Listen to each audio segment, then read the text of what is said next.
Oi pessoal, eu sou Vinícius e hoje nós vamos continuar a parte de princípios de contagem, né? Permutação. O que é permutação? Olha, é um arranjo onde o R é igual a M, ou seja, todas as possibilidades de retirada eu tenho na mesma quantidade do número de elementos. Pronto, olha só. Então, ao invés de eu cortar essas multiplicações que vão subtraindo um a um os elementos do conjunto, eu vou até 1, certo? Esse símbolo que está aqui no finalzinho, que você está vendo aqui um M com uma exclamação, ele é chamado de fatorial, tá? Fatorial. É uma maneira abreviada de você representar essas multiplicações sucessivas, tá? Então, para quem nunca ouviu falar desse termo fatorial, é o seguinte, ó. M fatorial é você pegar o M e multiplicar pelo M menos 1, M menos 2, vai subtraindo esse M até chegar no 1.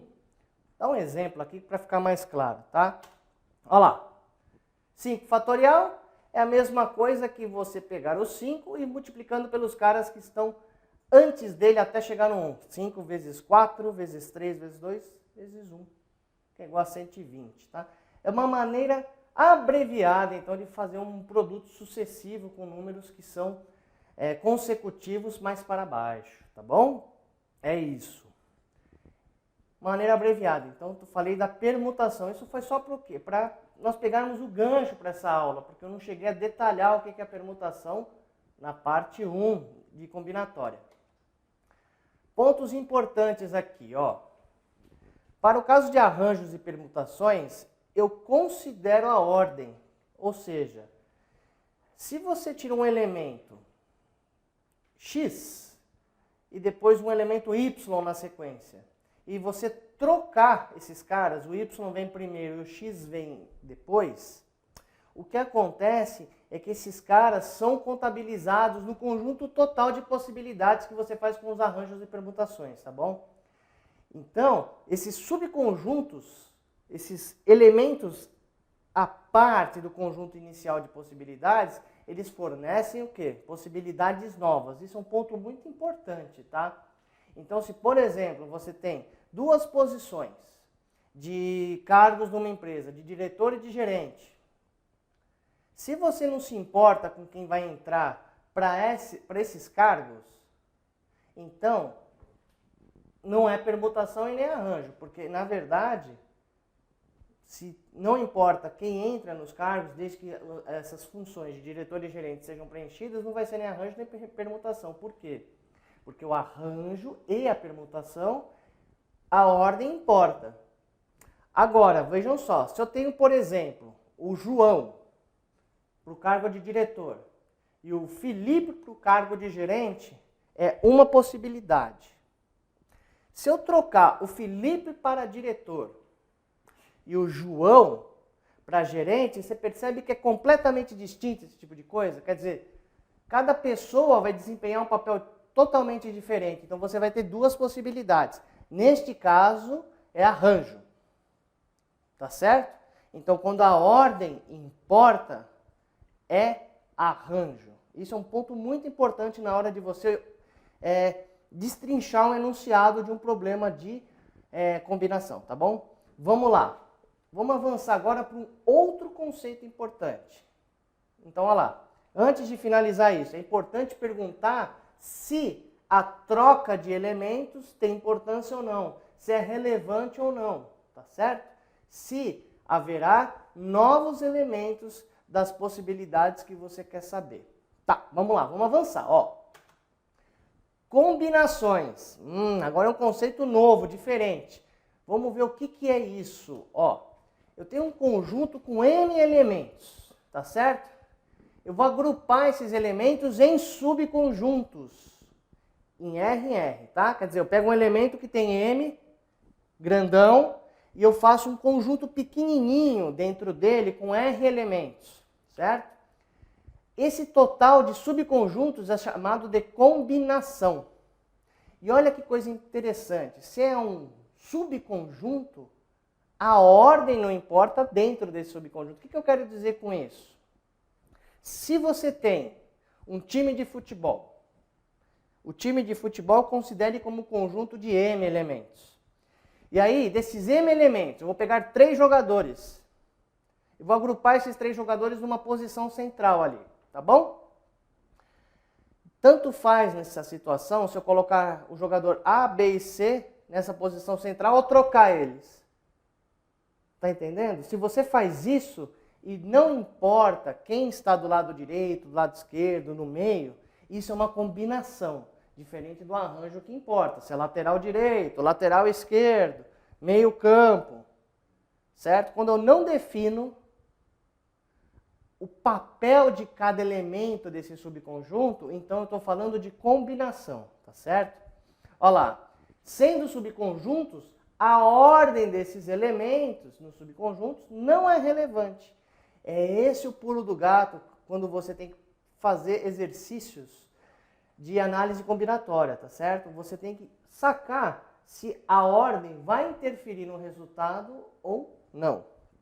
Vou mostrar com alguns exemplos aqui, você vai ficar bem claro o que eu quero dizer com isso. Ó, me acompanha aí, tá? Vamos dar um exemplo aí para dar uma luz aí nessas contas, nesses M's e R's que eu estou mostrando para vocês. Ó. Por exemplo, eu tenho aqui um conjunto A.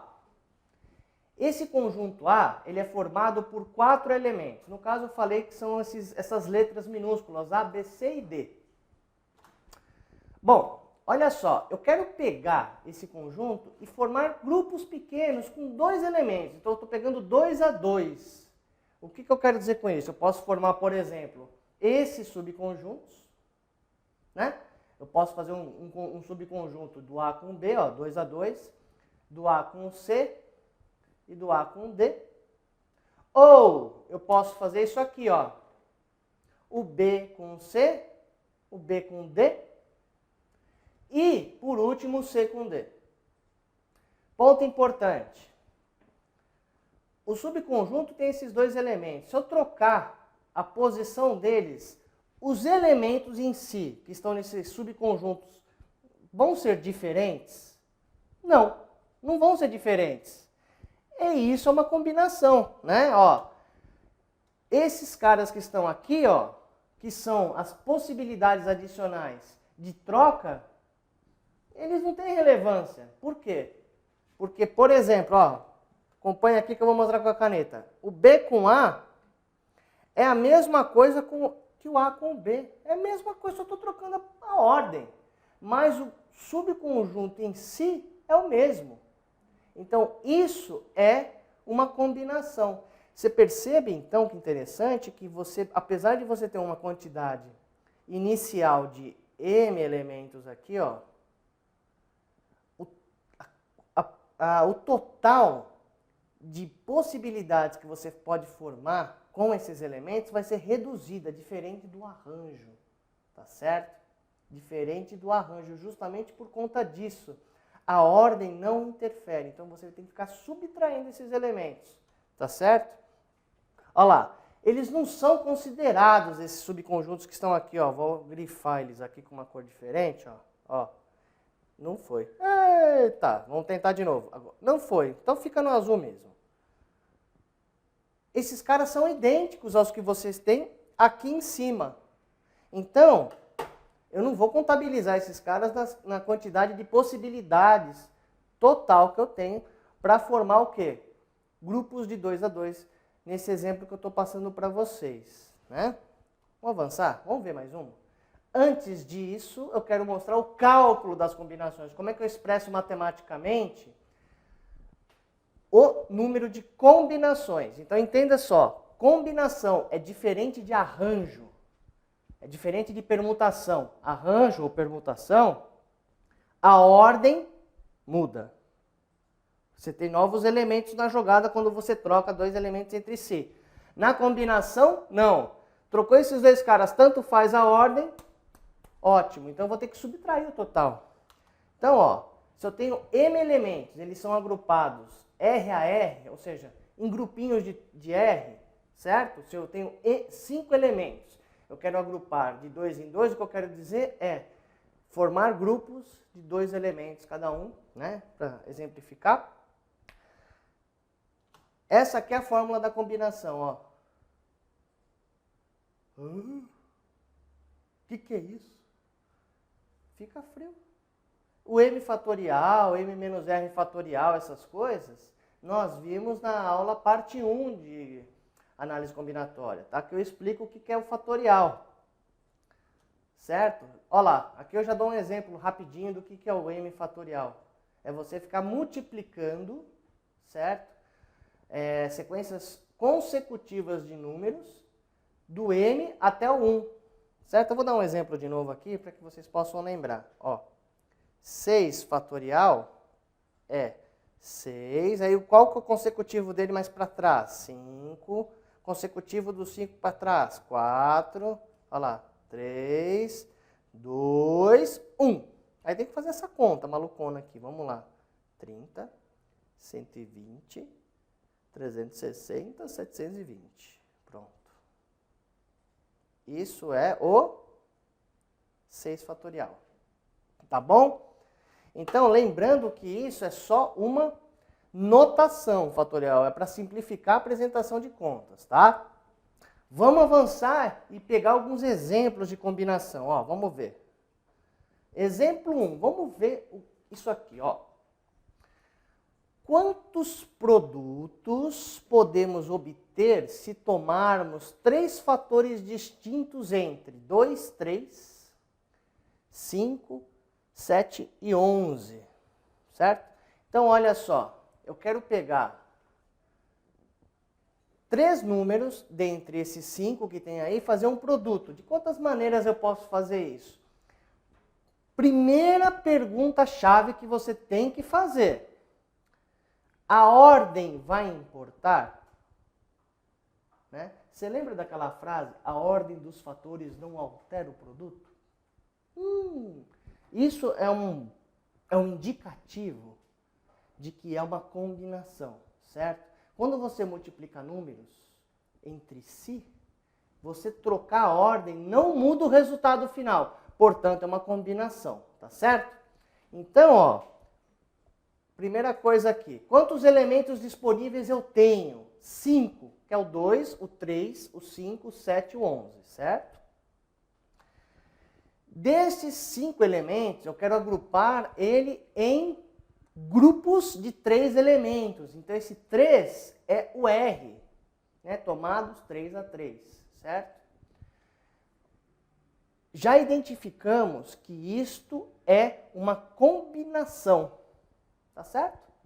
Bom, então se é uma combinação, olha lá, a ordem não vai importar. Quem está na frente, quem está no meio, atrás, não importa, tá certo?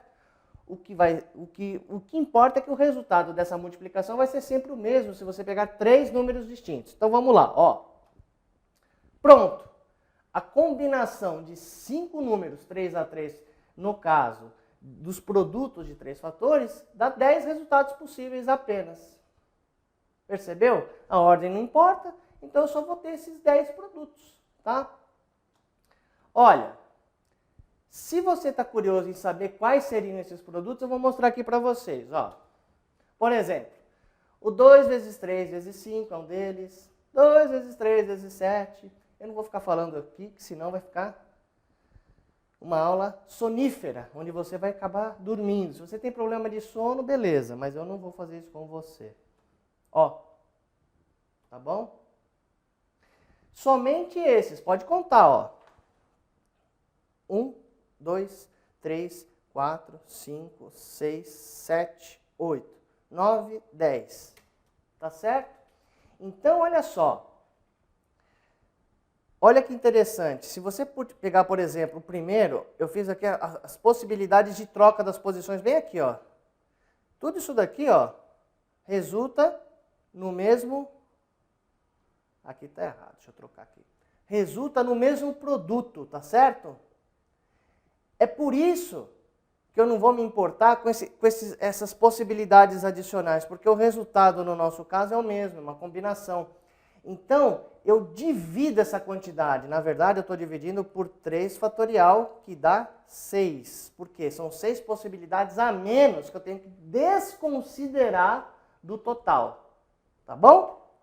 Pronto, pessoal, finalizamos então essa parte de análise combinatória, falando de combinação. Então, guarda na cachola. Arranjo, a ordem é importante. Combinação, a ordem não é importante. Portanto, os subconjuntos obtidos, a quantidade de subconjuntos é menor, tá bom? Então, fica ligado que agora vai ter o próximo assunto, que é a probabilidade, e vamos explorar esse conceito com a parte de combinatória também, tá joia? Se você curtiu a nossa aula, por favor, aperta aí no joinha. Se você achou útil, bacana, espalha isso aos 4 ventos para que todos possam se beneficiar de toda essa informação. Um abraço, até a próxima!